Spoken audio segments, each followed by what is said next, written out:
Tale of Despereaux, Chapter 12. Adieu. The sound of the drum changed again. The final tat disappeared and it became nothing but boom. Boom, boom, boom. Boom, boom, boom. Lester used only his tail, bringing it down with great force and seriousness upon the drum. The threadmaster retreated. The room full of mice fell silent, expectant, waiting. And as Despereaux stood before them with the red thread around his neck and the 14 members of the Mouse Council perched on the bricks above him, 2 burly mice came forward. Black pieces of cloth covered their heads. They were slits for their eyes. "We," said the bigger of the 2, "will escort you to the dungeon." "Despereaux," Antoinette called out. "Ah, my Despereaux." Despereaux looked out into the crowd of mice and saw his mother. She was easy to spot. In honor of her youngest mouse being sent to the dungeon, she had put on a tremendous amount of makeup. Each of the hooded mice put a paw on Despereaux's shoulder. "It's time," said the one on the left, the first hood. Antoinette pushed her way through the crowd. "He is my son," she said. "I want to have the last word with my son." Despereaux looked at his mother.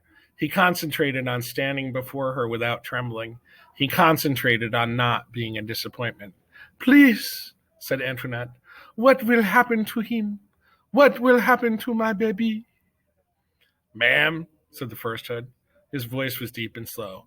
"You don't want to know."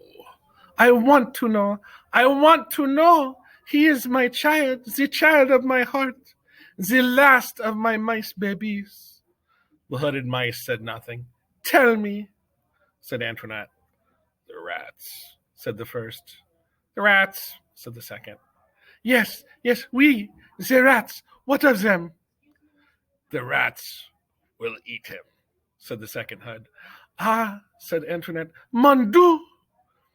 And the thought of being eaten by rats, Despereaux forgot about being brave. He forgot about not being a disappointment. He felt himself heading into another faint. But his mother, who had an excellent sense of dramatic timing, beat him to it.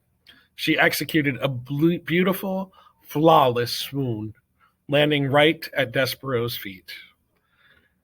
"Now you've done it," said the first hood. "It doesn't matter," said the second. "Step over her. We have a job to do. Nobody's mother's going to stop us. To the dungeon."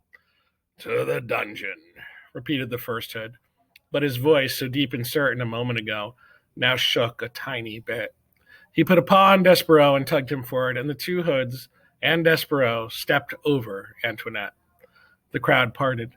The mice again began to chant, "To the dungeon, to the dungeon, to the dungeon."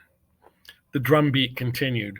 Boom, boom, boom, boom, boom, boom, and Despereaux was led away. At the last moment, Antoinette came out of her faint and shouted one word to her child. That word, reader, was adieu. Do you know the definition of adieu? Don't bother with your dictionary. I'll tell you. Adieu is the French word for farewell. Farewell is not the word you would like to hear from your mother as you are being led to the dungeon by 2 oversized mice in black hoods. Words that you would like to hear are, "Take me instead. I will go to the dungeon in my son's place."